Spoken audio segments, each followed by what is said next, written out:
үзэгчдээ 7 хоног болгоны мягмар лав гарагийн 14 цагаас терминалийн чөлөөт ярилцлагын студиэс үзэгч та бүхэнд улсаар даяар хүрдэг.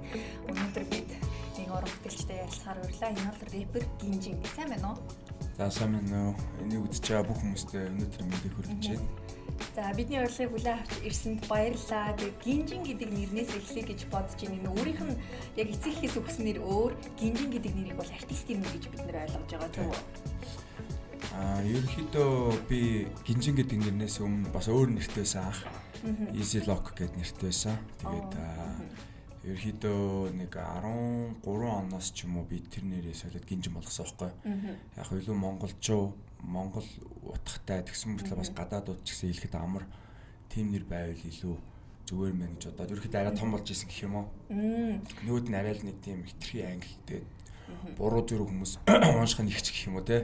Тийм байсан. Тийм болохоор тэгээд нэг арай амар нэр болгоё. Тэгээд ерөнхийдөө Гинж зүг төртэй учраас Гинж алтан гэдэг шиг Гинжин гээл тэгж өгчсэн.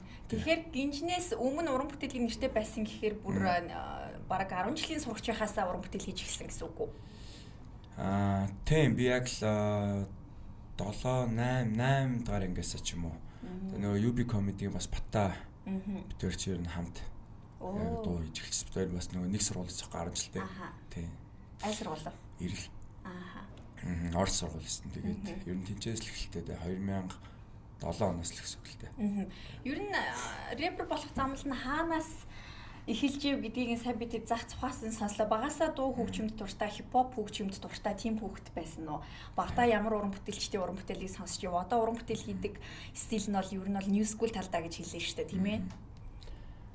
Ер нь багасаа тэгэл төлхүүл Америкийн хөгжим сонсдог гэсэн л да. Тэгээд манай бас ихч ах бас нэг үеэл ах ихч нар ер нь бүгд хипхоп талдаа дандаа хипхоп дуу сонсдог гэсэн. Тэгэл нөгөө тэр тохойхоо DMX ч юм уу те JZ гээл жаруул маруул гээл тэгэл тэднийг CD-г ингээл нөгөө хөгжимдэр сонсч үздэг байсан. Тэгээд Монголоос болохоор ерөөхдөө Люминод би амар дуртайсан жоохносоо.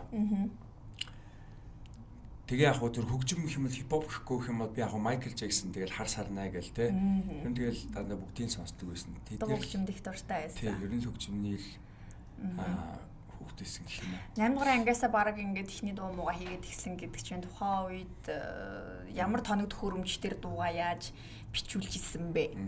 FM-ээр ер нь нэлээд дуу их явдаг байсан. CD, DVD-г бас бид нэр их сонсдог байсан тийм ээ. Компьютер дээр бас их суулгаж сонсдог байсан шүү дээ тийм. Яг би нэг 7 дугаар ангийн билүү 8 дугаар ангийн та багтаа нэг төрсөн өдрөөрөө ааваараа ерөөхдөө нэг юм миксер пульт байдаг шүү дээ. Жижиг тийм пульт ахуулаад микрофон нөгөө бас студийн микрофон хуулсан гэдэг хямдхан л да. Тэгэл гэртэл өөрөө бичдэг байсан. Тэгэхээр чи 2008 онд төлөө би тэр нөгөө Easy Lock гэдэг нэртэй байхдаа хамгийн анх гэртээ нэг цомог гаргаж ирсэн. Хөөх цомог гэхэр чи одоо хичнээн дуудаа 14 мөр байдаг баха. Тийм. Тэгэхээр бүр хамгийн анхны дуу болохоор шууд өөрөө бичиж байгаагүй. Хамгийн анхны дуу болохоор 220 гэдэг дууг бас 220-ийн нэг найзтайгаа хамт энэ нөгөө одоо энэ юуны солин төргөнд тэнцээ нэг амплауд гэдэг студиуд өгсөн 102.5 хажууд. Тэнцээ Rata Bass гэдэг шүү дээ. Rata Bass Реги стилээр дуулдаг шүү дээ. Rata Bass ах тэнцээ ажилтдаг сохгой. Тэр ах тэр энэ хамгийн анхны дуугаа бичүүлжсэн. За тэрийг FM өдөр өгсөн үү? Үгүй ээ, миний дуунууд ер нь их FM-ээр явааг баха. Яг би дуулж эхлэхэд ерөнхийдөө нөгөө FM минь тэр нөгөө мод ерөнхийдөө байхгүй болж эхэлсэн үг гэх юм уу. Яг нэг тийм дундуурх үе дээр би яг дуулж эхэлсэн баха. Илүү түлхүү нөгөө хором цэг.com, стиг цэг.mn гэдэг л шүү дээ. Сайжир хором гэл нэг аюух байдаг гэсэн шүү дээ. Асуулт гэл форум гэл тийм хүн илүү нэт талд болж исэн. Миний санаж байгаагаар оюутан байхдаа лойчсон гэдэг одоо crew гэх үү хамтлаг гэх үү эсвэл одоо лойчсон гэдэг тийм юу гэж нэрлэхээ би сайн мэдэхгүй байна. Ямар ч хэсэн тэнд байсан санагдаж байна. Юу гэж нэрлэхээ мэддэг юм тэр. Яг хамтлаг бол биш угаасаа яг crew л гэж явна л да. Ерөнхийдөө нэг найзуудын л хүрээлэл гэх юм уу. Нэг тэр орлоо тэр гарлаа гэдэг юм байхгүй. Бутарлаа гэдэг юм байхгүй. Тэгэл Одоо хүртэл ажилласан байж л байгаа. Одоогоор бол яг дуулдаг хүмүүс нь гэх юм бол Мисэм тэгээд манай Фла тэгээд би бит 3 байна. Төгөөсөн тийм. Тэгэхээр лоожчихсан гэдгээс илүү нэрд таних гарсан, илүү танигдсан бас хүмүүсийн анхаарлыг татсан гэх юм уу даа л гэж хэлгээд байна л да. Одоо тухайд бол яг нөгөө new school талдаа илүү юм шин тэгээд барууны new school артистуудыг бас дуурайсан гэх юм уу те тэр хэдийн хэв шинжийг бас Монголд ингээд шингээх гэж оролдож байсан үе юм болов гэж бодож байна. Таад өөрсдөө юу гэж дүгнэдэг вэ? Тэгээ ерөнхийдөө тэгэл лайлуулах барууны хөгжим яаж явж байна тэрийг нутагшуулах гэж те хичээд үгээс одоо ч тэгж байгаа. Ерөнхийдөө л нэг хоцрохгүй хүн шиг л гадаадын хүмүүсэд Монголын хипхоп хэр ямар юм байд юм бол гэж сонирхоход бас л адилхан гоё хөгжсөн байхыг хүсдэг байсан учраас ерөнхийдөө яг жанжин шоунч гэх юм уу те тэр нь бол яг тийм ирэл одоо хүртэл явж байгаа юм найлуулах л хөгжингүү байх гэж хичээдэг. Тэгэл яг хувь уран бүтээлчийн нэр бол Гинжин гэдгээрээ ингэж чи ер нь бол нэг гүн утга философи гэхээс илүү тэгэл Гинжин зөвх дуртай учраас Гинжин гэж нэрлэсэн тий. Миссэм хоёр ч тэгэхээр ер нь бүр эртнээсээ уран бүтээлийн хамтрагч нар байсан байж таарч байна тий. Ерөнхийдөө Миссэм хоёр болохоор нэг 16 онд танилцж ирсэн. Тэгэхээр бас бүр эртнийхч биш.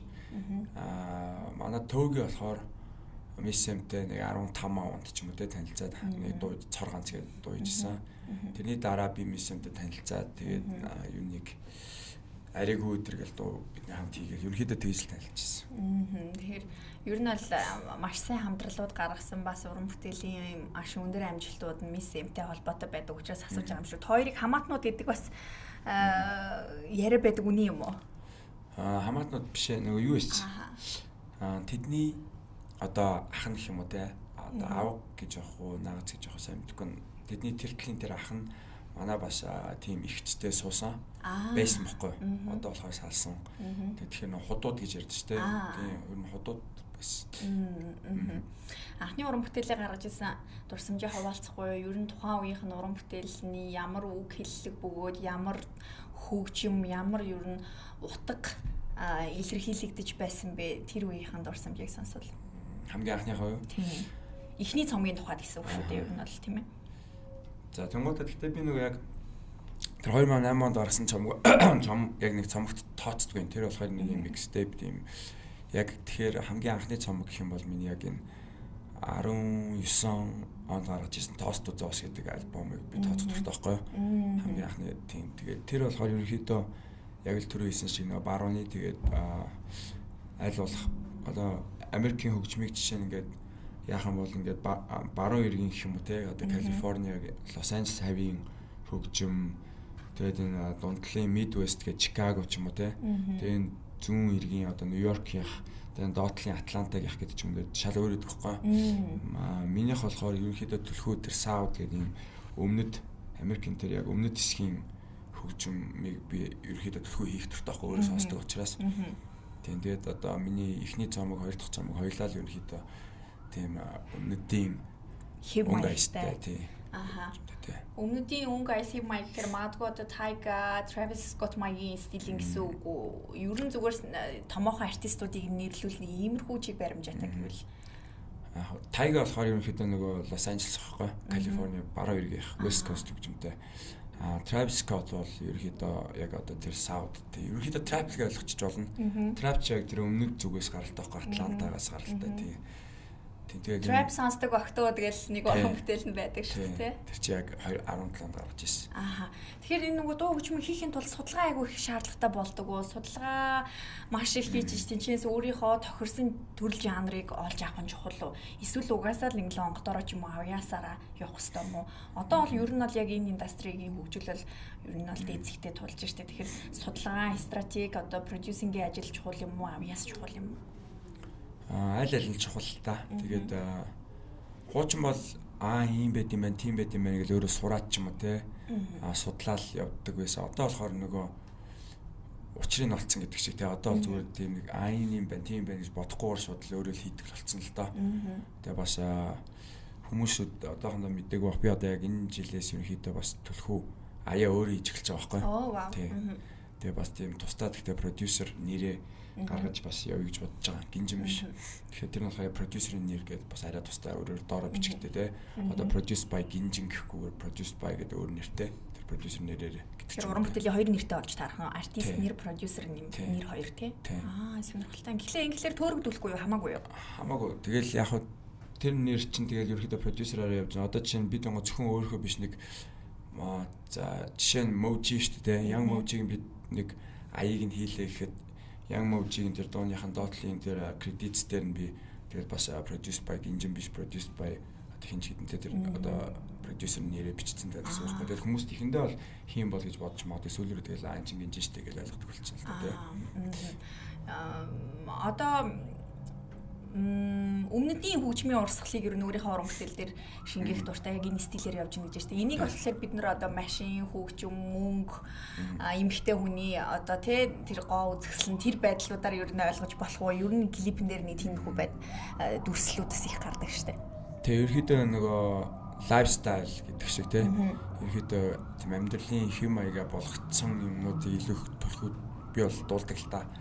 Хүнд сэдв мэдээ хүндөхөөс илүү тийм ерөөхдөө нэг илүү энгийн тэгээд бас айл болох хүний бас наманд гоё орох үз талаас нь бодож дуулдаг.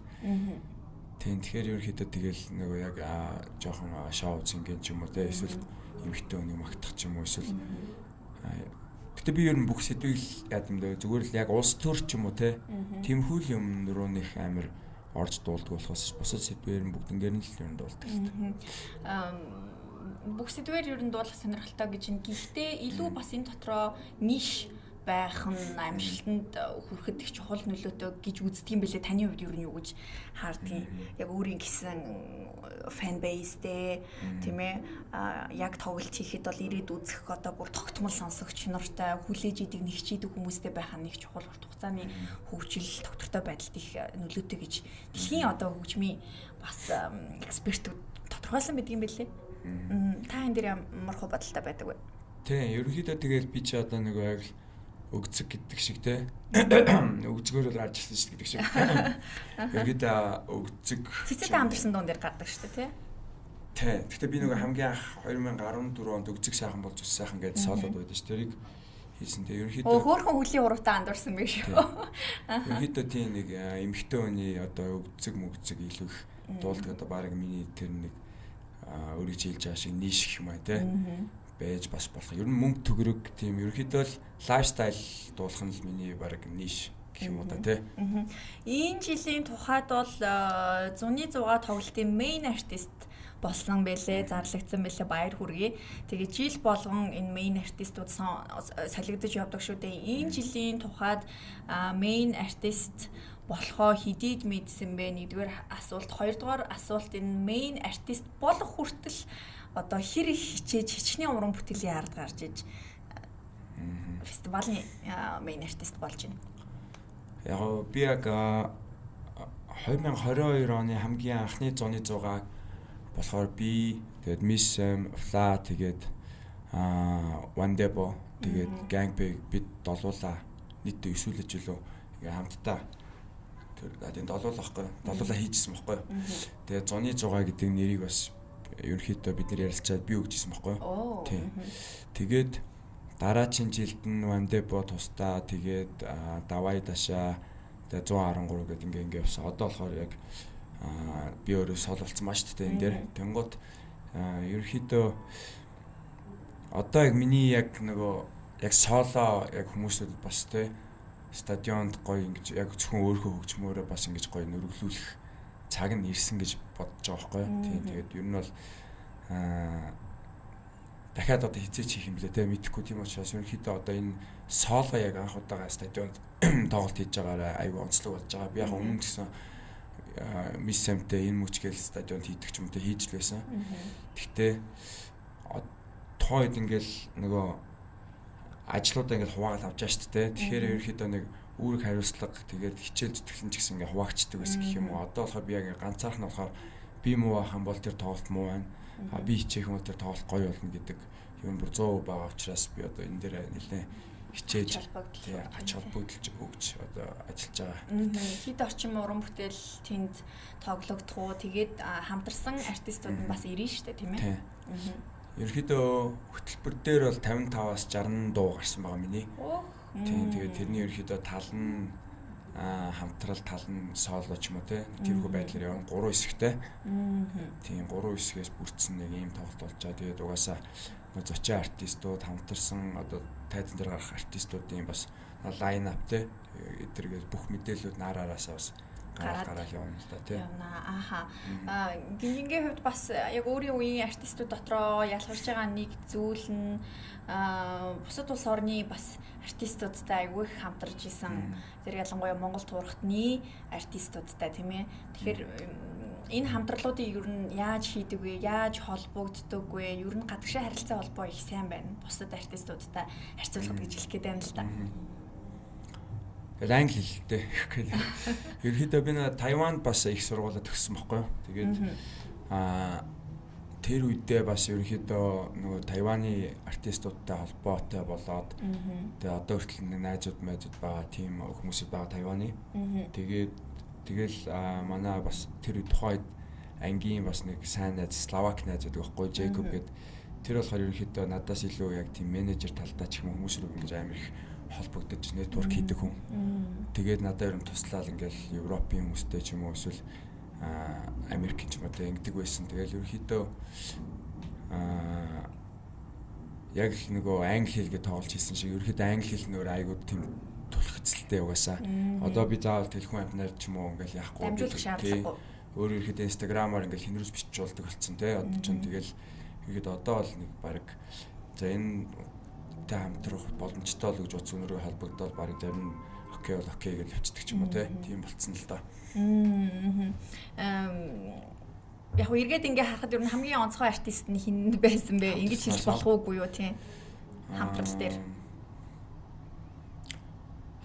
Одоогийн байдлаар бол хамгийн онцгой артист нь болохоор юу Хонконгийн Doughboy гэдэг рэпер гэдэг. Тэгээ ерөөхдөө бас Хонконгийнхаа нэг алдартай рэпер. Тэгээ тэрний бас нэг So Cold гэдэг ууйдын тэрэн дээр нь би хамтарсан мэдээ. Тэр одоогоор ерөөхдөө хамгийн юу юм уу онцгой юм уу те. Хамгийн их сорилттой ч юм уу ер нь хийхэд бэрхшээлтэй ч юм уу тийм уран бүтээлийг гэвэл алийг нэрлэхэ магадгүй одоо видео бүтээцийн хувьд дууралтын хувьд ч юм уу эсвэл одоо үгэн дээр ажиллахын хувьд ч юм уу те юу ч хийж болно. Ер нь тийм уран бүтээл байдаг уу? Аль эсвэл ерөнхийдөө одоо тэр бүтээл хийх дундаж хугацаа ерөнхийдөө л адилхан байдаг уу? Ерөнхийдөө л адилхан л байдаг л та. Тэгээ одоо тэрийг хийхэд амар хэцүү байсан гэдэг юм бол байдгүй. Яг л уусаа нэг хэцүү байдаг болохоор их гэх.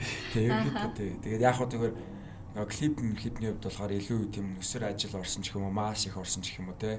Тэрхүү клипнүүд бол угаасаа мэдээж зүгээр нөгөө ингээл нэг машинтай ч юм уу студид өгүүлж байгаа тийм клипнээс илүү хэцүүлтэй те. Тэгэхээр клипний ажлаасаа болж тэр нөгөө илүү их хугацаа орсон, илүү их зардал орсон гэдэг ч юм уу те. Тийм юмнууд л гарна гэхээс яг дууны тал дээр бол ерөөхдөө тэгэл бүгд л гайвуулууд юм дөө. Тэгэхээр Гинжингийн хувьд өнөө цагийн Монгол рэперүүдийн дүр төрх имиж мөн гэж үзэх үү?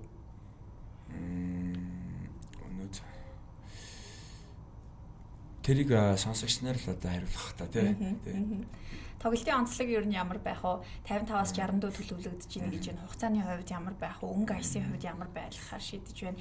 Нийт уран бүтээлүүдээс шигшиж 55-аас 60-ыг шүүж оруулж байгаа юу? Тийм, шигшиж орж байгаа. Тэгээд ерөөхдөө яг миний тоглолт бол ерөөсөө 3 цаг байгаа. Тэр 55-аас 60 дуу 3 цаг нэг цагаар одоо хараар бол нэг цагаар 3 парт болцоо. Тэрний наан бол мэдээж бас нөгөө зочин артистууд байдаг те тайз тэгээд гой дөргөж халааж өгдөг. Тим артистууд зөндөө байгаа, DJ байгаа. Тэгээд бас өөр гоё сюрпризүүд байгаа л да.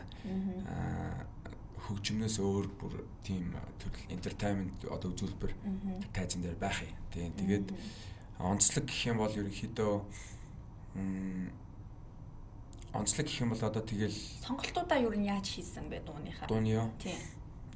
Тэрэн дээр ерөнхийдөө яг нэг утгын хувьд айгүй тийм утга төгөлдөр болох гэж хичээсэн ерөнхийдөө нөгөө яг яг ингээд дөнгөж эхлээл тэр чи яг нэг ингэж одоо энэ хэсгээр ингэж огшин хүмүүсүүд энэ үед нь ийм бай тэдэн цаг үед хүмүүсүүд тийм болсон байна тэр үед нь жоох ингэж унгаан тэгээд тэр үеэр ингээд нэг юм хайрын жоох уянган юмуд явна дараа нь эмхтэй хамтарлууд ингэж араашаа гарна дараа нь буцаад нэг огшлттай хэсгээр огшин дараа нь тэрний зориулсан тийм нэг трибют хэсэг нь явна нэ тэрэгэл те зохиолтой яг зохиолтой л явж байгаа.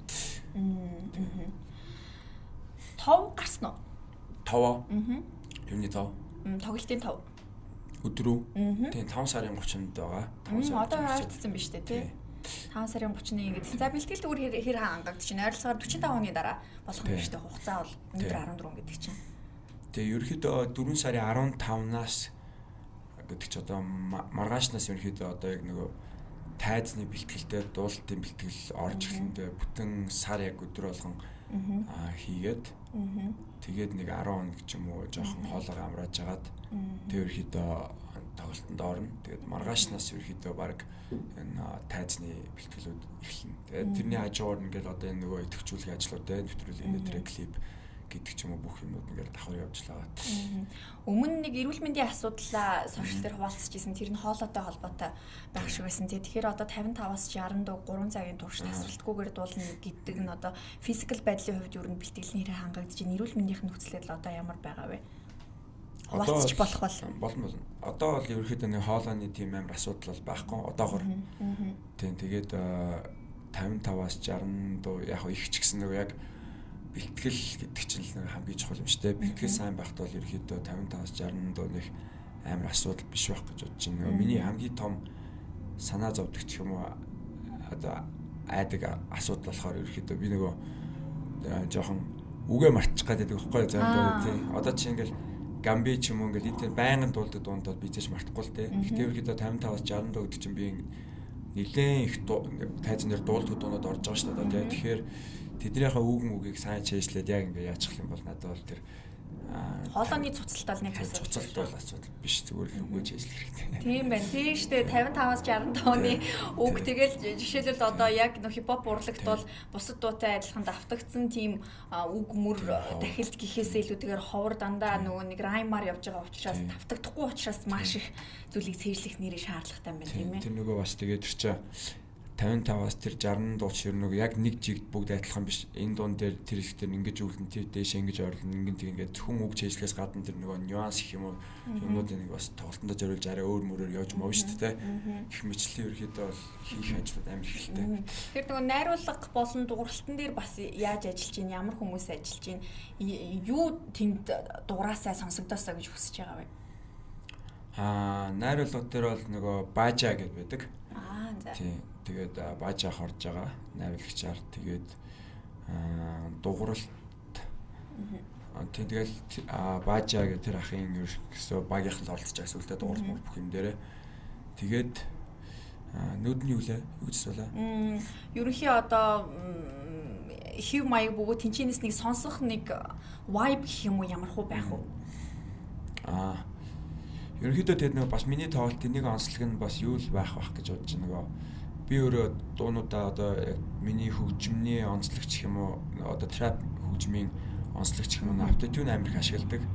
Тэгэхээр би нөгөө яг юм live автотюнтэй стадионд ер нь бараг худлаанд бараг бүтэн явах магадaltaй байхгүй яг бүр надад яг юм нөгөө олскул зүгээр өгүүлдэг дуунууд ховор дандаа юм дуулалттай тэгээд тэргээ дандаа автотюнтэй дуулдаг учраас ерөнхийдөө одоо Travis Scott эдэр чинь дандаа автотюнтэй дуулдаг шүү дээ. Тэр шинэлэг байна. Тий, ер нь тэгж л явах учраас тэр бас энэ тоглолтын бас гоё онцлог гоё сонсогдох тэр нэг чимэг нэг гэх юм уу.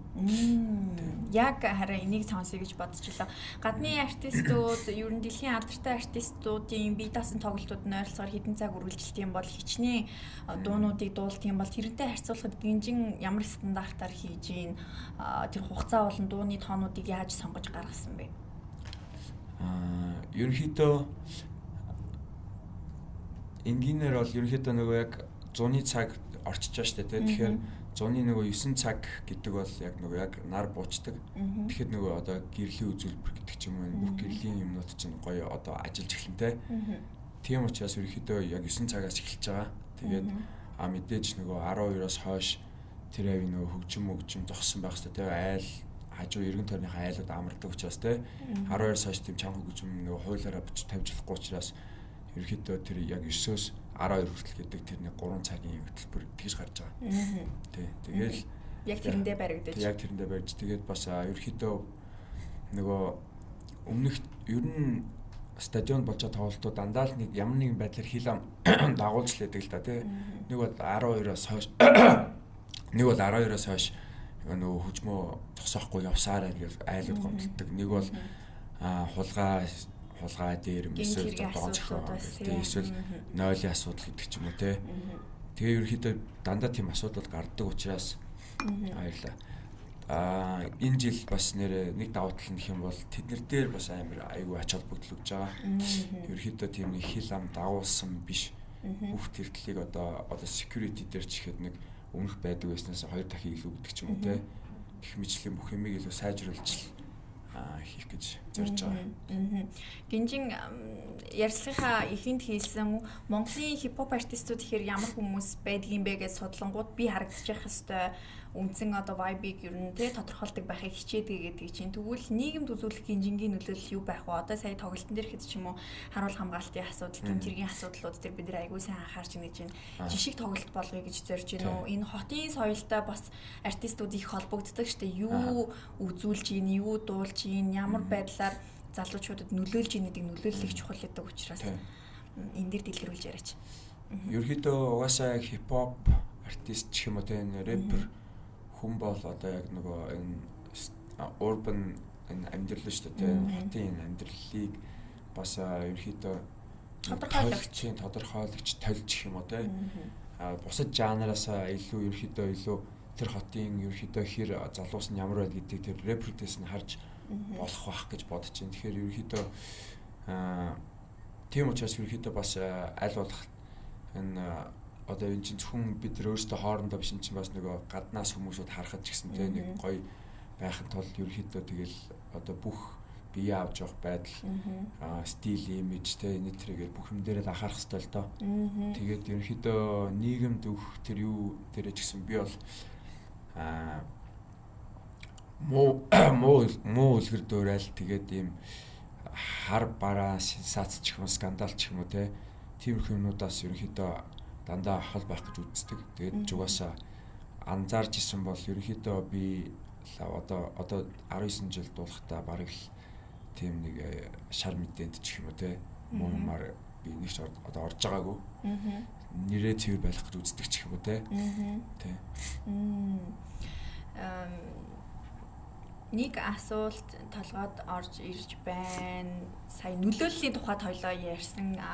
Зүгээр энэ дэр хувь уран бүтээлчин бол ямар байдаг вэ? Зарим уран бүтээлчид өөрсдийн уран бүтээлээр айгүй шүүмжлэлд өртөж байна. Үе тэнгийнхний одоо энэ хүмүүжилт их сөргөөр нөлөөлж ийн. Магадгүй одоо зүгээр л нэг кейс хэд хүүхдийн дууг өөрчлөж ёс бус үг гэлэхтэйгэр зүг бусаардуулж ийн болж ингээл асуудлууд ерөн сүүлийн үед нийгэмд яригдлаа. Гинжингийн хувьд энэ дэр хувь артистийн хувьд баримтлагдаг чиг баримжаа бодлого байдаг ч юм уу? Хизээч хазаахгүй яг энүүгээрээ хийндэ гэсэн тийм бодол байдаг болов уу?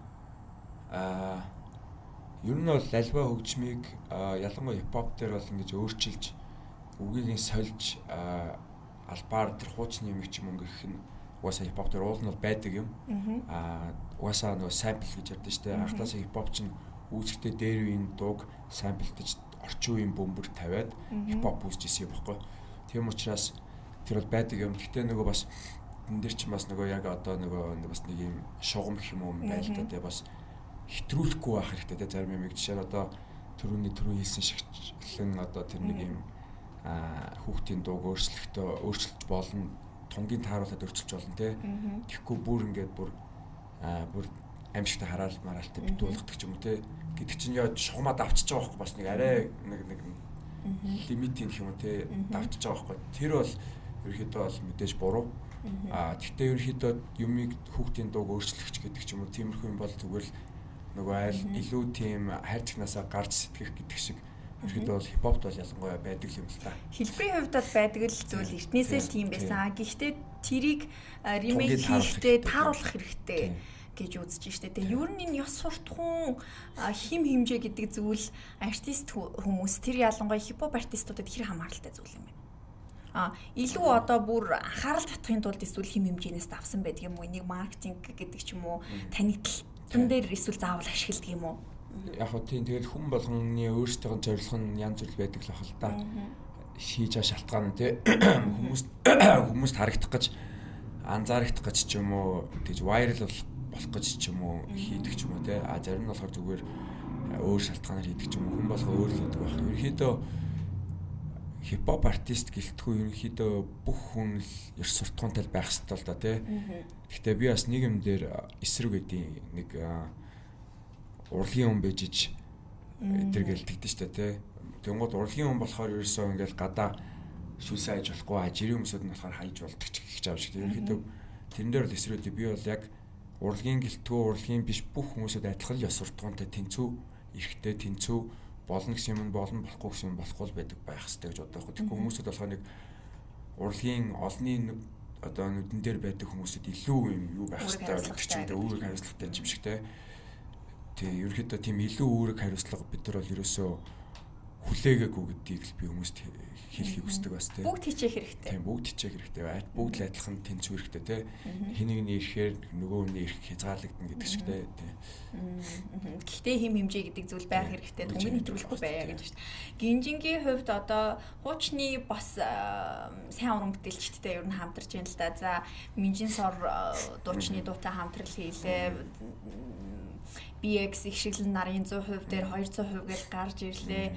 За дээрэс нь татартай Улаанбаатарын нулимсгэл бас үнэхээр сор болсон гайхамшигтай уран бүтээлийг дахиж шинжилж ингээл дууллаа гэх мэт чинь зөвхөн энэ гурваар жишээ авахд л ерөөсөө тухайн цаг үеийн хамгийн хит болж исэн даацтай уран бүтээл бол уран бүтээлчдтэй хамтарсан байна. Тэгэхээр энэ болгонтой одоо хилцэл хийхэд ч юм уу яг зөвшөөрүүлэхэд ер нь ямар арга техникээр ажиллаж байна. Дээрээс нь энэ явандаа ер нь яг энэ арга барилаар явъя гэсэн стратегтэй байгаа юу? Хизэнээс ер нь хуучны уран бүтээлчдтэй дахиж хамтрал хийж шинээр дуунуудыг гаргая гэж бодсон бай.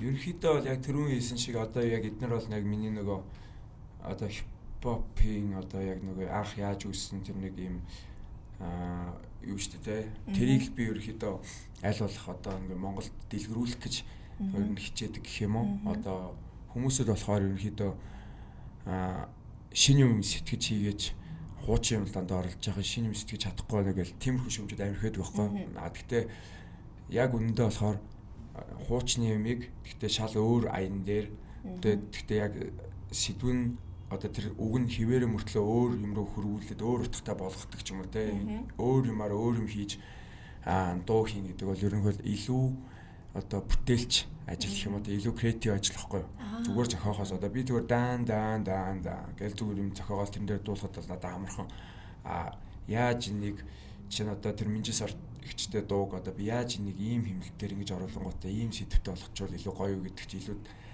тарих гашлагаасан ажилч юм уу те илүү креатив илүү креатив ажиллахгүй бүтээлч байдлаар би ерөнхийдөө тэрэнд ханддаг баггүй тэгээд тэр ерөнхийдөө тэр чинь ерөөсөө 60-70 оноос хипхоп яг анх үүсэхдээ ерөнхийдөө л тийм арга барилаар үүсчихсэн. Тэрийг би одоо хадгалах гэж хичээдэг гэх юм уу.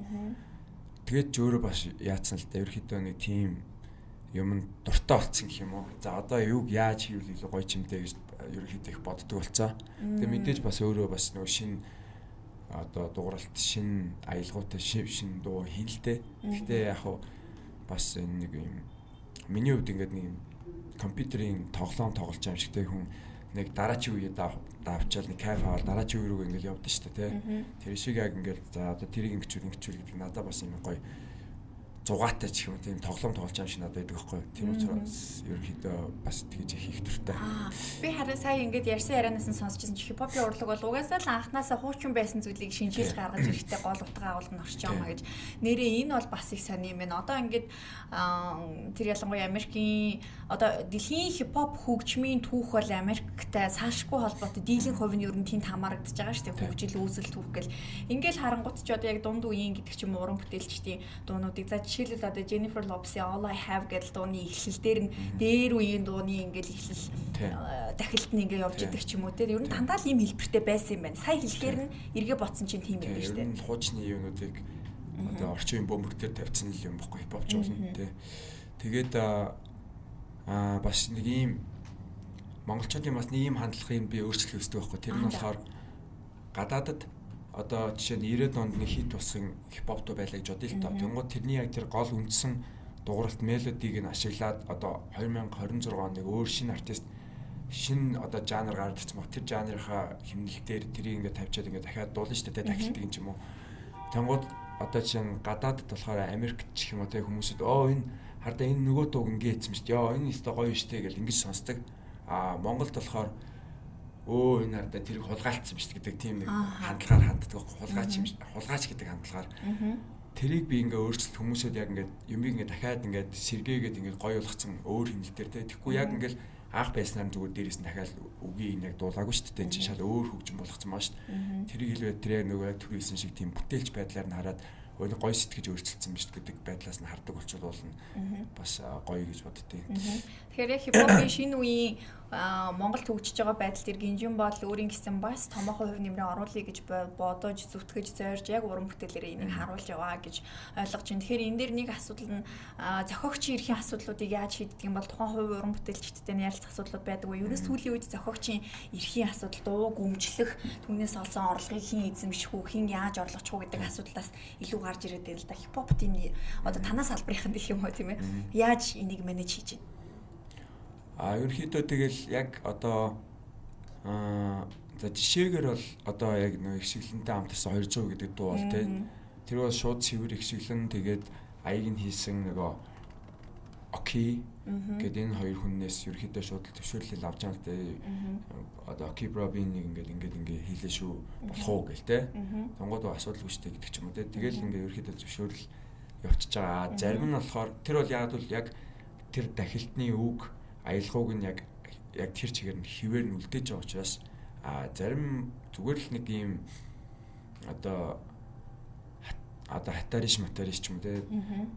Тэр мөрөн дээр одоо жишээ нь ингээд нэг мөрний 4-5 үгийг ингээд ашиглалаа гэхэд бол тэрэн дээр бол заавал нэг би энэ дууны чинь нэг мөрийг нь ашиглалаа шүү гэж бас зөвшөөрөл авах нэг зарим дуун дээр бас шаардлага байхгүй. Тэр бол ерөөхдөө ингээд албаар тэр дуунд ерөөхдөө бас нэг юм хүндлэлээ ч юм уу үзүүлж байгаа хэлбэр байхгүй. Ерөөхдөө албаар тэрийг ашиглаж мөрөндөө оруулна гэдэг нь. Тэгэхээр яг тэр яаж ашиглахаасаа шалтгаалтай. Тэр оюуны өмч чинь бас өөрөө бас тодорхой хэмжээний нөө секунд андуураг бол секунд гэсэн хамааралтай. Тэдэн секундаас дээш байвал тэр ерөөхдөө нөгөө оюуны өмчийн асуудал болно. Тэдэн секундаас доош хугацаанд одоо ашигласан байх юм бол хамаарахгүй гэдэг ч юм уу те. Тэгээд тэр уран бүтээл нь бас хэдэн жил болсон 50 жил лөө те.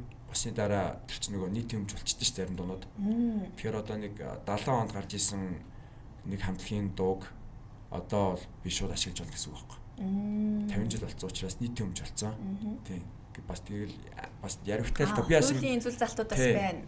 Тэгээ би бас энэ нөгөө яг оюуны өмч гэдэг юм дээр юу бас өөрөө юу л та нөгөө толгой эргээд идэв ер нь бас өөрөө нэг сайн сурж ойлгож авахгүй би өөрөө бас энэ дээр ойлголж жоохон юу байгаа одоохон. Тэгээ бас явандаа яг продюсингийн үйлчлэгээ үзүүлээд продюсераар ажиллах учраас яг ишээ бол илүү анхаарал хандуулах шаардлагатай болж байна гэж. Яг одоо тасралтгүй 18-9 жил уран бүтээл хийсэн байна гэж чинь тасралтгүй байх, тууштай байх гэдэг бол амжилтын бараг талаас илүү хувь шүү дээ тий. Яг тууштай байхад хамгийн их нөлөөлсөн шийдвэр, түлхэц, дэмжлэгүүд юу байсан бэ? Магадгүй гэр бүл гэдэг ч юм уу тий. Таны хувьд юу вэ? За гэр бүл бол яалтчгүй нөлөөлнө. Яг бол миний юу хийжсэн, ямар дуу хийжсэн, хичнээн хийжсэн ч гэдэг ч юм уу бүх юм дээр хизээч одоо эсэргүүцэж байгаагүй намайг хүссэн юм хийлгэжсэн тэр бүх одоо жишээ нь ээж аавын одоо тэр сэтгэлтэй гэдэг ч юм уу энэ гэр бүлийн бүх юм мэдээж одоо номер 1-т бол орно. Одоо намайг дандаа дэмжижсэн те. Наадха бойл гэж жоохон багт би аль 7-8 дугаар ангиас тэгэл бодлоонд ирэхэд амар хараалтай ингээл дуу мөн ингээл өрөөнд ингээл орилол бичдэг байхад юу муухай юм наадха болмол гэдэг ч юм уу те хитэж тэгж хэлж байгааг хүснээ хийжсэн учраас ерөөхдөө бол тэр бол хамгийн том факторуудын нэг. Тэгээд дээрэс нь нөгөө би өөрөө хийж байгаа юмдаа дуртай учраас ажил гэж хардггүй учраас ерөөхдөө одоо хүртэл тууштай байгаа гэж бодож байна. Би одоо шинээр дуу хийсэн дуу болгоо маань одоо шинээр хүүхд одоо үлгэж авч байгаа юм шиг те. Гэтэ бас мэдээж хүүхдийн хажууд яаж юу бахаа. Гэтэ ерөөхдөө ингээл шинээр би одоо ингээл хүмүүсэд асуудаг байхгүй чи яг аль дундаа илүү дуртай вэ гэлтэй. Тэгмээд би дандаа хариулдаг юм болохоор хамгийн сүүлд хийсэн дундаа дуртай гэдэг байхгүй юу. Тэгэл ингээл дандаа ингээл шин дуу хийх болгондоо тэрэндээ амар дуртай тэрийгэ дуурлаад би өөрөө машиндаа тэрийгэ сонсч сонсоод хүмүүсүүдээс тэр их магтаа сайшааланд бас урам аваал те. Ерөнхийдөө ингээд энээсээ би өөрөө урамжаад гоё тийм ажил шиг биш би өөрийнхөө яг хобби шиг нэг хийдэг учраас ерөнхийдөө бас тэр хамгийн бас том тууштай байх юм. Уран авах асуудал үүсэхгүй байна тий. Тийста тийм л ахалта уран бүтээлч хүний хувьд шинэ уран бүтээл болгон шинэ төрж байгаа хүүхэд шиг байдаг байх. Хүүхэд мэтэл одоо тэрийг хайрлж илүү сайн боожуулж олон хүнд сонсгож тий догдолж хүлээж авч байгаа байхаа. Гинжин их сургуулийн ямар мэргэжлэр төгсөж исэн бэ? Их сургуулаа болохоор би 15 онд аялал жуулчлал зочд буудлын менежмент гэдэг юугаар Тайван төгсөж байна. Тэгэхээр шат өөр салбарын юм байна шүү дээ тий. Яг нь тэнцэн л тэрэлтэй гэхгүй тий. Нөгөө манай аав ээж ер нь бол угаасаа дээр үес жуулчны компанид зохиож ижигэн. Гэхдээ тэр нь бүр тийм том биш. Зүгээр ерөнхийдөө нэг Герман Австрид дандаа германаар ярьдаг улсуудаас ингээд нэг цөөхөө нэг 78 ч юм уу жуулчин зундаа ярьдаг тий. Тийм юутэйсэн. Тэгээд ерөнхийдөө би бас хэрвээ энэ үргэлжлэх болвол гээд ер нь аялал жуулчлалын зүгээр гэж бодож л яажсан л та. Гэхдээ бас гадны улс оронд тийм мэргэжил эзэмшснийх нэрэл одоо гадаад харилцаа холбоо бусад артистуудтай хамтрал хийхэд нэлээд том түлхэж зоож өгч байна шүү дээ. Тий. Тэгээд бас энэ нөгөө зочд буудлын менежмент гэдэг чинь өөрөө амар том юу юм бэлээ л дээ. Том ойлголт салбар юм бэлээ. Тэрэн дээр чи одоо дотор нь ингээл бейкери ч юм уу бараг торт хийх хичээл бичээл байдаг ч юм уу те. Тэгээд бүгдийг сурч чаана. Тэнгууд одоо би яг энэ дууны хажуугаар бас өөр ингээ бизнесүүд ингээ ирээдүйд хийх хамгийн том хүсдэг одоо гол маань болохоор пиццаны газар байхгүй юу? Оо вау. Тэнгууд одоо би аялал жуулчлал зочд буудлын менежментээр сурцсан хүн ерөөхдөө тэр нэг үйлчлэгээний hospitality салбарыг ерөөхдөө одоо зах зугаас нь бол одоо ойлгодог болсон гэсэн үг шүү дээ. Тэгэхээр ерөөхдөө одоо пиццаны газар нэг төрөл ерөнхийдөө бас ерөнхийдөө нэг наазах юмнуудыг мэддэг ч юм уу те болчихж байгаа байхгүй те. Репрудийн хувьд гадны репрудыг харж байхад яг хувийн брэндээ маш их үүсгэж тэрийг уран бүтээлээрээ их сайн сурталчилдаг өөрсдөд нь байгаа тэр том сувг бол уран бүтээлээдэг учраас бусад бизнесүүдийг бодох юм бол сприт хийх нь илүү сайн гэж байна шүү дээ те. Тэгэхээр одоо шилбэл Оросд гэхэд чинь Timothy Black гээл те Beats байж та тийм Америкт гих мэдчлэн ингээл явна. Тэгвэл динжингийн хувьд пиццаны газар нь өөрийнх нь яг бас нэг брэнд байж болох уу? Тий, ерөнхийдөө пиццан дээр би ер нь жоохноос л өнгөрдөг гэсэн. Ер нь бол одоо би пиццаны газар нэгт бол тэр бол яг Улаанбаатарын хамгийн гоё пиццаны газар байх бол тэгт бол би бол 100% итгэлтэй. Хэр сайн дагаач. Яг хоол бол ерөнхийдөө гоё яг ламтлал тунын тааруулаад давшин нэвтүүлэхгүй гэдэг шиг ингээ гоё хийж чадна. Гэтэ нөгөө сүүлийн үед болохоор жоохон тэр энэс жоохон залхуу өрөөдчих юм уу эсвэл ажил амжихгүй байгаа ч юм уу жоохон хүндэрчээд байгаа. Тэгэхгүй яг нөгөө корона мороныг үед ч юм бол яг YouTube-ээс ч юм уу ингээл янз бүрийн уншиж байгаа л шин хоолой туршаал гэртээ тако мако бурито идэх ч юм уу те. Тэгж их хобби ирдэг гэсэн. Одоо болохоор жоохон будаа агшахаач залхуу өрөөд байгаа юм уу тийм. Гэтэ одоо пиццаны газар нэгт бол наан мэдээж тэр би яг нөгөө ажил гэж харахгүй өөрийнхөө хобби гэж харж хийх учраас тэр үедээ бол яг гоё юмнуудаа хийх л. За ямар ч байсан удахгүй Улаанбаатарт гоё пиццаны газар шинэ брэнд нэг тийм байна гэж ойлгож тэр ажилтнаа амжилт хүсье. Тэгээд сая хоёлаа хоолны талаар ярьсных зүгээр амьдралын хэв маягийг сонирхмоор санагдчих. Дийлэнхтэй гэрийн хоол идэх дуртай юу эсвэл гадуур хоолж гинүү яг лайфстайл талаас хоолыг ер нь юу гэж авч үздэг юм? Ерөнхийдөө бол гадуур л их хоол идэж таардаг л та. Тэгээд гэхдээ гэрийн хоол гоё л доо. Гэхдээ нөгөө би өөрөө жоохон Мексик ч юм уу эсвэл пицца бүргер гэдэг шиг тиймэрхүү төрлийн одоо гараараа барьж идэх хоолнуудад дуртай байхгүй юу. Тэгээд ямар гэртээ бүргер хийгээд л тааш. Тэгэхээр ер нь гадуур их идэх нь их болчиход байгаа. Гэхдээ гэртээ мэдээж нэг гоё мах чанал гурил мөрөлтэй ч юм уу те эсвэл зүгээр тийм цөв мөн ч юм те бодоод байгаа гэдэг мэдээж гоё. Гэхдээ ерөөхдөө миний өөрийн доторх хүн маань ерөөхдөө тийм нэг гараараа барьж дээрээс нь ингээл табаско төрхөл халуун ногоот идэж мэдээ. Тийм их олнуудад дуртай учраас дийлэгтэй гадуур л идэж таардаг та тийм. Би яагаад ингэж асуусан бэ гэхээр бас сүүлийн үед нөгөө амьдралын хэв маяг нэлээд өөрчлөгдөж чинь. Дээрээс нь гинжингийн хувьд бол амьдралын хэв маягийг өөрийнхөө уран бүтээлд илүү шингээхийг хүсдэг, орчин үеийн тийм байдалтай байхыг хүсдэг учраас уг уран бүтээлч маань өөрөө бас одоо тий зөв жижиг зүйлтэй буюу хоолн дээр хүртэл яаж ханддаг гэдэг нь их сонирхолтой санагдлаа. Азийн улс орнууд тэр ялангуяа Хятадд бол одоо гэртээ хоолдог хүмүүс их ховор болсон. Дээрээс нь гэртээ хоолсноос гадуур хоолсон баг эдийн засгийн хүчийн хувьд бол баг тусч ийн гэдэг мэдээлүүд яваад байна. Одоо баг хүнсээ аваад хийхээр чинь гадуур яг тэр хоолоо эзснээс баг л үнэтэй тусгаад байна шүү дээ. Тэгэхээр энэ бас арай надад сонирхолтой санагдлаа. За одоо маш олон уран бүтээлтэй бас YouTube хуудас нь нэлээд сайн хөгжсөн артистийн хувьд бус хүмүүсийн буюу үзэгчдийн сонсогчдын үлдээж байгаа сэтгэл дээр ер нь хэрэг анхаарал хандуулдгийг. Зарим хүмүүс бол одоо тэрийг огт тоохгүй байх хэрэгтэй гэдэг. Зарим нь бол тэрийг хараад болохгүй байгаа зүйлээ илрүүлээд илүү сайжруулах хэрэгтэй гэж үздэг юм билээ. Гинжингийн хувьд аль төрлийн хүн бэ? Би ер нь бол дандаа комментоо ер нь бол миний дуу болгоны би баг бүх комментиг уншсан байдаг. Тэг ер нь дандаа уншдаг. Гэхдээ уншиж байгаа нь тэднээс ерөөхдөө нэг бас сургамж авах гэж гэх юм уу те шүүмж авах гэж биш зүгээр л хоббигоор уншдаг. Гэхдээ ихэнхдээ уншсан ч гэсэн ерөөхдөө тоохгүй байх гэж хичээдэг. Тэгэхгүй бол зарим хүмүүсийн коммент бүр хитэрсэн байдаг шүү дээ те. Тэнгууд ингээ хаяад бүр гинт ингээ шууд хариу бичиг хэрүүл юмэг санагддаг байхгүй юу? Хүн лимчиг гэж хүн лимчиг. Тийм болохоор ерөнхийдөө нэг тоохгүй байхыг хичээдэг. Тэгээ сүүлийн үед бол YouTube яг бол байнга унштай. Яг тэр чинь яг цэвэр дуун дээр байгаа учраас тий. Facebook дээр ингээд пост оруулаад тэнгууд доор ингээд хүмүүсэд жишээ нь бичдэг шүү дээ тий. Тэр мэрийг бол ерөнхийдөө бүр тоохоо байсан дөө. Гинжингийн уран бүтээлд нэг хэсэг яг үндэсний хувцастай, дээлтэй ч юм уу тий үндэсний хэв маягийг шингээсэн байсан бол одоо бол илүү барууны стил, хотын стил рүү ер нь бол төвлөрж ийн гэж ойлгож байгаа зүг үү? Эсвэл энэ янз янз болоод өөрчлөгдөд явах уу? Энэ яг одоо тийм чиг барина, ийм чиг барина гэдэг ч юм уу тийм юм ерөөсөө одоо байхгүй.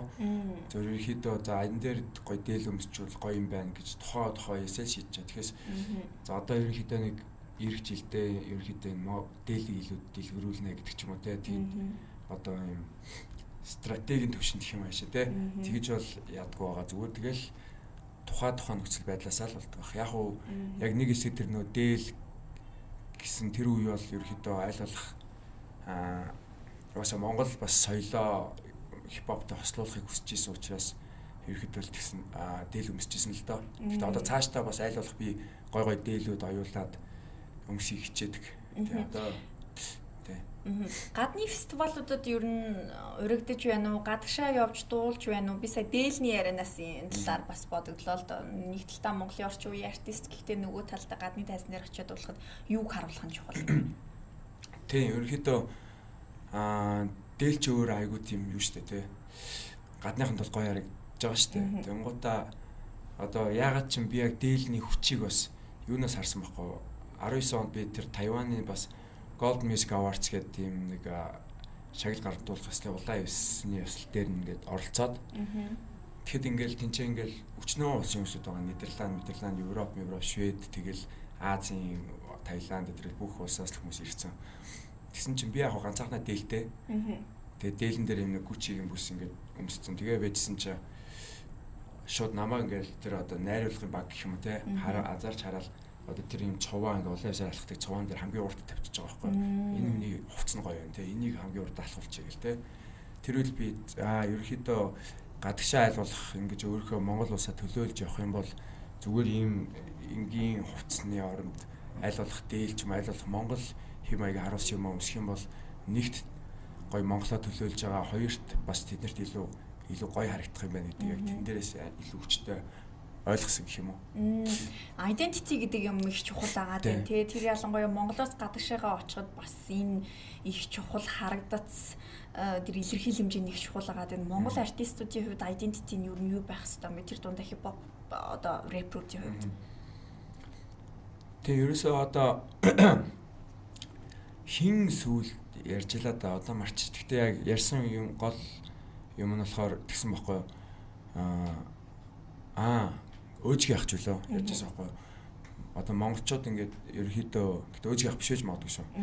Монголчууд ерөөсөө одоо өөрсдийн одоо өнгө аясаа гадагшаа гарахгүй ингээд адилхан байгаад тахаар ерөнхийдөө одоо Америкт жишээ нь Америкийн зах зээл рүү орох гэж үзлээ гэж бодоход тэд нэр дахиад Монголоос дахиад нэг 50 цент байх тэд нар сонирн биш дээ ерөнхийдөө тий Монгол артист яг Монгол өнгө ажтай Монгол рэпер гэж ямар байдгийг л тэд нэр сонирхож харна гэхээс зүгээр дахиад нэг хаасан Монгол тий төв Азаас нэг юм яг л адилхан нэг 50 цент байх юм бол тэд нарт сонирн биш гэдэг тийм утгатай юм нэг хийсэн байсан байхгүй. Тэгээ одоо бодоод тахт угаасаа л яг л тийм үнэн байхгүй. Одоо Америкт одоо би ер нь бол миний бас тэр бол жоохон дутагдлаж магадгүй би бол аль болох нөгөө Америкийн хөгжмийг Америкийн тэр хэв маягийг Монголдоо ингэ нутагшуулах гэж ерөөхдөө бол тэдэртэй илүү нэлээд төстэй байгаад байдаг гэж магадгүй. Гэхдээ эсрэгээрээ би бас нөгөө тэр нь Монголдоо ингэ сайн ч гэсэн ерөөхдөө гадагшаага би ингэхэд би тэдэртэй адилхан бодохоор чинь би тэдэр сонирм шаваад байхгүй. Тэгэхээр би жишээ нь гадны зах зээл рүү орё гэж бодох юм бол тэдэртэй адилхан биш аль болох Монгол эсрэгээрээ уруу болох нь шүү дээ тий. Тийм болох хэрэгтэй болчихж байгаа байхгүй. Тэнгууд би болохоор яг тэдэртэй одоо ингээл гадна одоо Migos гэдэг хамтлагч юм ямар нэг trap artist байлаа гэж бодоход тэрнтэй би ингээд төстэй байгаадах юм бол ерөөхдөө бас миний нэг талаараа сул тал болж магадгүй санагддаг болсон. Тэгээд дотгошоо болон гадагшаа стратеги жоохон өөр ахна шүү дээ тий. Энэ жишээлбэл Азийн соёл гэдэг дээр зүгээр би жишээ авах жилийн өмнө Megan Thee Stallion энэ Yuki Chiba гэдэг рэпертэй маш гоё хамтрал хийлээ шүү дээ. Mamushi гээл тий. Энэ дээр бол одоо жишээлбэл нэг клипний хэв маяг бол яг Японы стилийн одоо тэр гейшагийн газрын ч юм уу тий ийм байдлаасан бол Монголын бас хэв маягийг илэрхийлсэн яагаад нэг ийм хамтралыг дэлхийн том артисттай хийж болохгүй гэж тий энийг мөрөөддөг үү? Энэ боломжтой юу ер нь? Боломжтой тий. Боломжгүй юм гэж ер нь байхгүй л тий. Тэгээ яг миний анзаарснаар хөөми штэ тий. Хөөми ер нь хэд монголчуудын бас сайн хөгжүүлээд урдаа гоё барих, их ашиглах юм шиг надад хөөми морин хуур хоёр ерөнхийдөө гэж боддог байхгүй. Яагад бол хүмүүсүүдийн анзаарж байгаа гадаадуудын реакшн хийдэг хүмүүсүүд ч юм уу ер нь гадаадуудын сонсогч нараас анзаарж байгаа хөөми сонсоод амар дуртай байдаг. Тэнгуут ерөнхийдөө хөөми чи өөрөө бас нэг юм тэр гэж дуурч муурчаач нэг тийм баавартай штэ тий. Тэр баавар юм чинь яг тэр Монголын хипхоп хөгжимд бас яг тэр гоё нэг юм жинтэй даацыг нь өөх тийм нэг элемент зэмсэг нь болчихж байгаа байхгүй. Тийм учраас хөөмигөө илүү их гоё ашиглавал бас Монголын өнгөөс гоё гарч ирэх юм болов уу гэж би бол боддог байсан.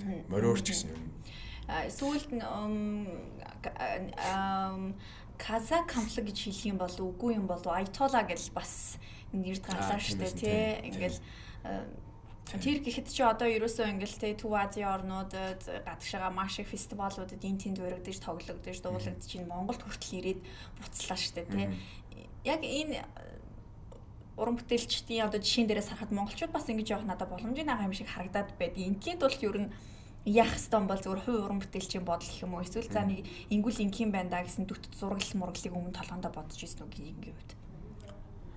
Ерөнхийдөө одоо хамгийн том жишээ зөвхөн харж болох жишээг бол тэгэл хүү амтлаг ба шүү дээ. Хэлгүй яах вэ? Тий, яг л хүү амтлаг яг л тэр Монгол гоё өнгө аж тэр анхны тэр яг дэлхий рүү бас гарсан тэр амжилт олсон дуун жишээ нь тэгэл англиар биш монголоор дуусан шүү дээ. Хүмүүсүүд тэгсэн мэтлээ тэрийг ингээл монгол хэлийг ойлгохгүй ч гэсэн тэр дундтай тэр хөгжимд өөрөө тийм universal language гэдэг шиг яг нэг хэл байгаа даахгүй хөгжим нийт дээрээ тий. Заавал юг жаан ойлгох албагүй тэр vibe тэр энерги тэр характер бүх юм ингээд бүрдчихээрээ тэр чи угаасаа л гоё хөгжим болчих жоох. Тэнгууд хамгийн наацхан харин тэгэл хүүгээс л харж болж байгаа юм л та тий. Ерөнхийдөө Монгол өнгө аясаа харуулад ингэх юм бол ерөнхийдөө дэлхийн хүмүүсүүд илүү сонирхож байгаа гэдэг юм тий. Амжилтанд хүрч болох юм байна гэдэг бодлого жишээ бидэнд байна. Ерөнхийдөө яг бас би хүү амтлагаас ерөнхийдөө бас нэг санаа төрсөн гэвэл за би яг тэгтээ бас хэрвээ ингээд гадагшаа гадны зах зээл рүү орох гэж үзэх юм бол Монгол юмаа л ерөөсөө алдаж болохгүй юм байна гэдгийг би бол ойлгох хэрэгтэй. Яг тэдэр шиг түрүү хэлсэн шиг яг тэдэр шиг хөгжим хипхоп хөгжим биш. Монгол юмаа заавал оруулах хэрэгтэй байна гэдгийг ойлгосон гэх юм уу. 12 сарын 31-нд Сүхбаатарын талбайд ирүүлсэн шинэ жил дээр хүү хамтлагтаа нэг тайсанд гарсан шүү дээ тийм ээ. Хоёлынгийн ярилцлага дуусахад нэг 2 минут үлдэж байна. Надад зүгээр нэг сонирхолтой санагдаж байгаа юм. Гинжингийн өөрийнх нь дуртай уран бүтээлчид хин юм бэ? Дэлхийн одоо том уран бүтээлчдээс хин хиний хөгжмийг түлхүү сонсдгийг аль эсвэл тийм ээ шинэ уран бүтээл хийх зорилгоор одоо судалгаа модлого хийгээ явж байхдаа хуучны уран бүтээлүүдээс бас ямар хөгжмүүдийг сонсох дуртай байна. Ерөнхийдөө түрүүн хийсэнчлэн ерөнхийдөө хамгийн анх намайг бас хөгжим хийдэг болоход хамгийн түлхэж болсон хүмүүс бол хар сарнай, Michael Jackson гэдээ би бас нэг өмнөх 19 он тоглолт хийжсэн юуныхаа бас реклам дээр хэлдэг. Тэгээд Michael Jackson хар сарнаас үргэлж яг миний яг хөгжим дуртай болоход нөлөөлсөн одоо айдол гэх юм уу те хүмүүс байсан. Дараа нь мэдээж хипхопоос Lumino гэл Монголын бас хамгийн анхны одоо толгойн амтлууд байгаа шүү дээ. Тэд тэрийг бүгдийг сонсч ийсэн. Гадаадаас тэгэл бас бүгдийг л сонсч ийсэн. Ерөнхийдөө гэхдээ ер нь бол ингээд бүх одоо тэр рэпер энэ рэпер одоо надаас ингэж асуудаг байхгүй хүмүүс. Дуртай гадаадын рэпер чи хэн бэ гээл те. Тэгмэд би ер нь тэднэртэй нэг яг тэр энэ гэж зоож хариулт яад бол тий. Зарим дуун гоё, зарим нэг гоё биш зүгээр л би тэр яг тэр миний айдол гэж сонсдог хүн байхгүй учраас зүгээр яг ийм асуулт ирэх юм бол би бол тэгэл артист дээр биш уран бүтээл тэр нийлүү төвлөрнө тий болцоо. Яг одоо нөгөө Blackpink гэл нэг ийм K-pop сонсдог хүүхд Blackpink бол миний яг юу гэдэг шиг надаа ерөөсөн хизээс тийм байгааг байхгүй. Хэрвээ тийм юм байх одоо сонгох хэрэгтэй юм бол тэгэл хар сарнаа Michael Jackson. Вау. За их сонирхолтой байлаа. Тэгээ өнөөдөр бидэнтэй ярилцаж өөрийн уран бүтээлийн түүхээсээ болон удахгүй болох 100-100 тоглолтын талаарх мэдээллийг өгсөнд баярлалаа. Мөн зарим нэг ойлголтуудыг бас илүү тодруулж авлаа гэж бодож байна. Одоо ойлголтын зөрүүнүүд байдаг. Жишээлбэл Монголын нийгэмдэр шинэ юм сэтгэж гэдэг чинь бол өөр тусдаа асуудал болж бүр хувирлаа шүү дээ, тийм ээ. За өнөөдөр цаг гаргаж ирсэнд баярлалаа. 100-100-ад 8 жил төсөй бүтээвээрээ. За. За баярлалаа үзэгчдээ. Өнөөдөр бид чөлөөт ярилцлагаараа рэпер Гинжинтэй ярилцлаа. Эх 7 хоногийн ямар гарагт иргэн болзъя. Түр баяртай.